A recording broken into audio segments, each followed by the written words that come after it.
everyone, Thomas here and welcome back to another video. So today we're back here for another Real to Sims build, and today we're going to build this overwater bungalow. So if you'd like to go ahead and download it for yourself, it is up on the gallery now. My origin ID is RealThomasTV1 and there will be a link down below as well to the online gallery if you want to download the build that way.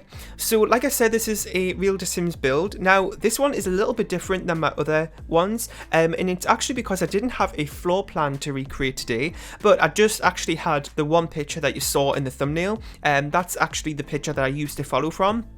And I've been wanting to do some sort of like water build, like a house on a lake or something like that, as a Real to Sims build, but I can't really find any sort of floor plans plus pictures of the home as well to like actually use so you can see. I can only really find floor plans and nothing else, so makes it a little bit difficult to do that as a Real to Sims build. So I thought I'm just gonna have to find like a actual picture of the home, and this one didn't have a floor plan with it, but I thought, you know what, that's okay because I've still got something that I can recreate. So I tried my best to recreate the picture that you see in the thumbnail.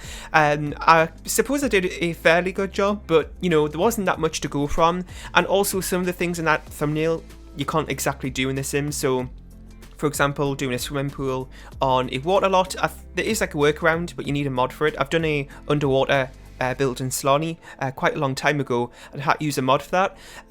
So I'm not always up to date on the most like technical creative things like that with The Sims 4.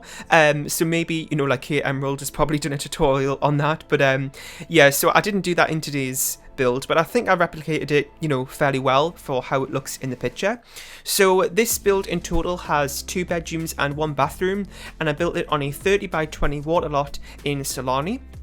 And then it came in at 36,272 simoleons, which really is not that expensive. This is actually a residential lot, but I would actually think this would be a really nice rental lot as well. So if you want to change it to that, you could, because I didn't put like a computer in the build, and the inside, like the living space, is fairly small. There isn't a TV in there either, and those kind of sound like bad things, but I think it makes it into a really nice vacation home. So, you know, because you'll be spending all your time outside, hopefully, if you're in Solani. So, yeah, so I did that with this home. So I think it might be a good vacation home or rental home.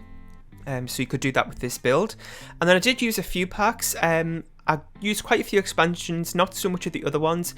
I didn't want to go too crazy, but I wasn't really looking to restrict my pack usage in today's build. But as I say, every once in a while, when I kind of go a little bit too overboard with the packs, I'll do like a base game build to make up for it. So I'll probably do another one of those soon. Actually, one of my last couple of builds was a base game family home as well, so you could check that out if you want to.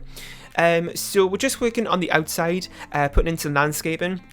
I actually really love the landscaping items in from Island Living. I think they look really great. The only problem is that they're very distinct, so you can't really use them with the normal landscaping items sometimes. Actually, I have combined them before, but it doesn't always work, especially in other worlds. But I do really like the items. And yeah, so this build as well really took me no time at all. I think was it about like half an hour or so, which is no time really. It is a very small home though, so I suppose that's kind of understandable. And because I was kind of thinking it would be a nice vacation home, I didn't want to go too overboard on the clutter. I know I don't do that too often actually. As you know, I prefer to keep builds looking fairly simple and clean, but even more so with this build because I didn't want it to be too personalised, because it'd be like different families living in it. But you know, if you want to make this a vacation home for your specific family, then you could add some of their, you know, clutter in and things like that to make it more personalised to them. And actually, speaking of vacation homes, I really hope that we'll get a feature in the game where we can own multiple homes, because I actually have a current household which I don't play with too often now, because I don't always have time to actually play the game. But I do actually have a sim which is a movie star, a actress, and her boyfriend is actually from Solani, one of the townies, and she kind of goes back there every now and again, and it kind of makes me think that would be really great to have a feature in the game to own multiple homes, because she kind of make it pretend like she has a vacation home in Solani. But I think it'd be really great if I had a feature finally to own multiple homes, because I think it is possible, because you know, we do have ones where you can own your house and then you can also own a business on the side, like a vet or a restaurant or a shop. So I think owning a vacation home, in terms of like the technical sides of it, I think it would be possible for the developers to do that. So I really hope that that comes soon, because I think it'd be a really nice touch. I know a lot of people really want to say like another vacation world, like something that's maybe winter themed. So if we could have another world where we could have potential rental lots and vacation homes, and I think that would be a really great time to introduce that into the game. In talking about new things to the game, not specifically to the game, but for the Sims franchise, you may have seen The Sims Sparked, which is a new reality TV show with a lot of familiar faces, a lot of other game changers and friends in that, which is really exciting to see. Actually, it was a total shock. I had no idea about it, and then we got this announcement and it was totally out the blue.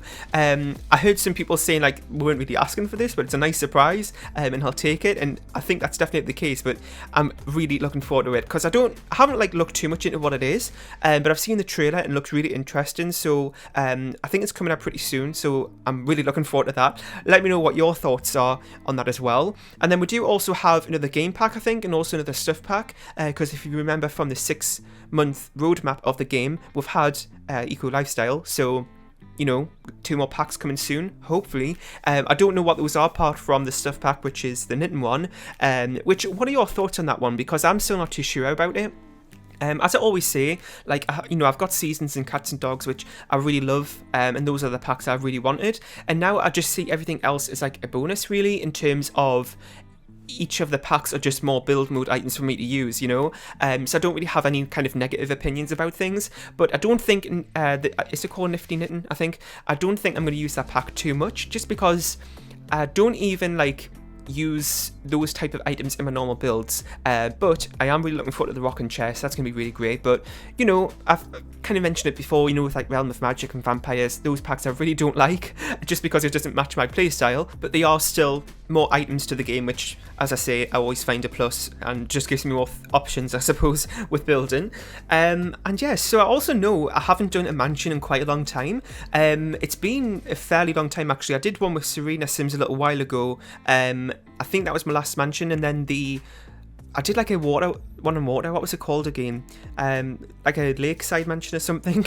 I can't exactly remember. But anyways, it's been quite a long time since I've done an actual proper, like, you know, 64x64 mansion build. I do actually have a plan for a really interesting theme for one. I don't know if it's going to be my next mansion build, but it's definitely on my list to do. I just kind of hadn't had the time with Eco Lifestyle coming out, and then it kind of got pushed back. It was Modern Lake Mansion, that was it. Anyway, so I'm hoping I'll be able to do another mansion build soon, because as you know, big builds is something I really love to do, and it's also the type of builds that you really love to watch alongside the Real to Sims ones like this one. So hopefully I'll be able to get around to doing another one of those soon. But yeah, so we're nearing the end of the build. We've got like a minute or so footage left before we head onto the screenshots, and I do actually have like a bird's eye view, like a top-down view of the floor plan, so you can see that a bit easy, because sometimes I do forget to include that, and I know sometimes people ask me to include a floor plan picture, so I did that. So if you want to try and replicate this one, then you could do that, but as I say, it is up on the gallery. My origin ID is RealThomasTV1. Leave a like, share and subscribe if you haven't, and I'll see you all next time. Bye.